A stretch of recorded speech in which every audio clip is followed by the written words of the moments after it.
Dylan Brownlee, the son of Al and Gail Brownlee.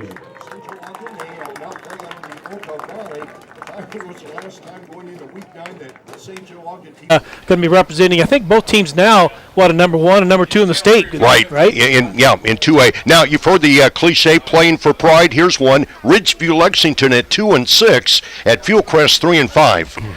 Let's hope our buddy Jake Kennedy can get his third win, huh? Yeah, I think you got to get a tip of the cap to Ridgeview this year. I mean, they struggled the last several years there. They had the goose egg, I think, a couple years in a row there, and came away with a couple wins, and were in a couple ball games until late in the game in the contest. And hey, I think they got things going well there in Ridgeview, and maybe look for them to maybe pull an upset tonight. Well, I think the key for the Mustangs is don't get down by many points early. Their offense is one that's not geared to get back in a game where you're trailing by a lot early on. So if they can stay in it early, they've got a chance. If that's a close game, remember the place kicker for Ridgeview Lexington. Yeah. Higgins, and he can. He had a 45-yarder, I think, last week, and a 40 and a 35-yarder the week he's before a good that. one. Playoff implications tonight. EPG, the Titans at 6-2, hosting 5-3 Eureka. We've seen both. I think EPG we played early in the season. Eureka about the midway point. I guess because it's at home, I like the Titans, but not by much. No, both teams got something to play for. Obviously, Eureka on the bubble there at 5-3 needs that 6th victory just to get in the postseason in and of itself. And if you're EPG, potentially moving to 7-2 to finish the season, they should have enough points there. Depending on who they get matched up with, they could have a home game. So a lot on the line for both those teams. I'm going to go with Eureka to upset them tonight. Why not? Ty, you got to break the tie here. I think EPG. I like the way that the big guys play the game, and they have some big guys, and they.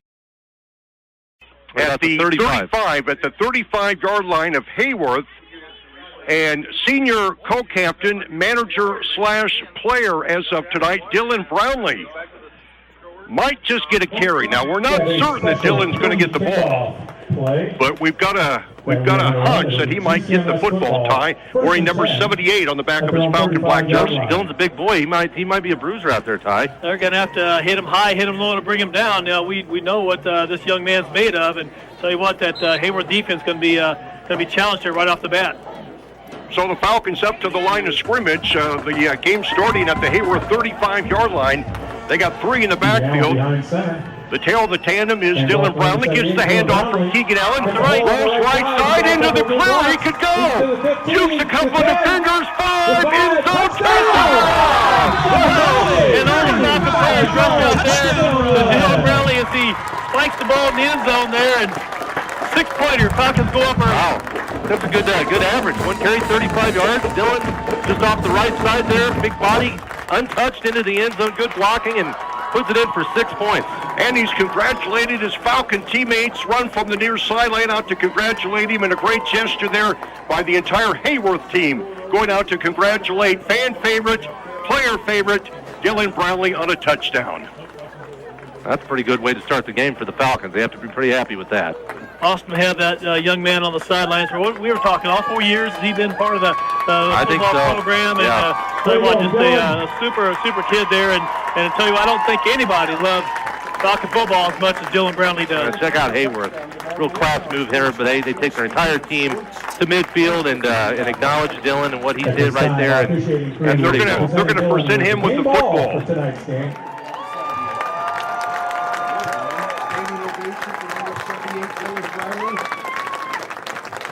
Big thank you to the officials, to the Heyworth Hornets, GCMS Falcons, the IHSA. Congratulations, Dylan Brownlee, co-captain, GCMS Falcons.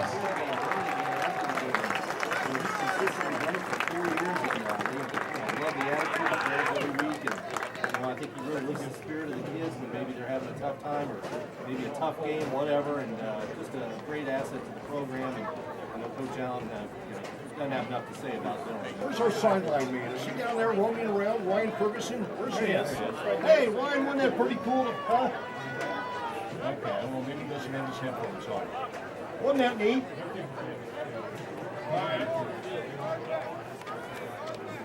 Yep. Thank you.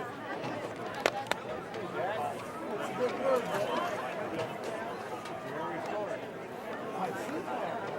All right, thanks, Ryan. Our sideline reports with Ryan Ferguson, brought to you by the Falcon Post Game, the 2016 regular season history, as is this final game, and the Falcons turn back Heyworth by a final score of 53-6 to finish up the regular season 7-2.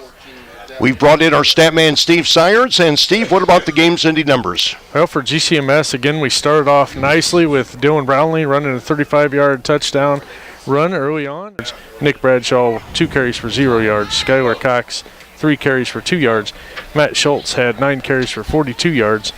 Seth Shoemaker had 2 carries for 56 yards and a touchdown.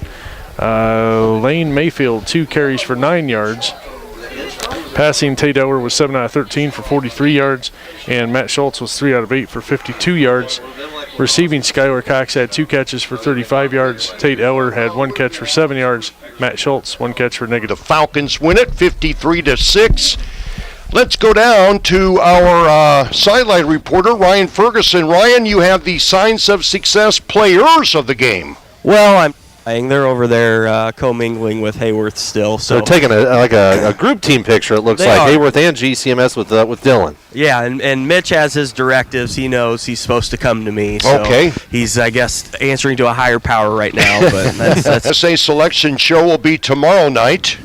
They're at the IHSA headquarters in Bloomington, and you can watch it on Comcast.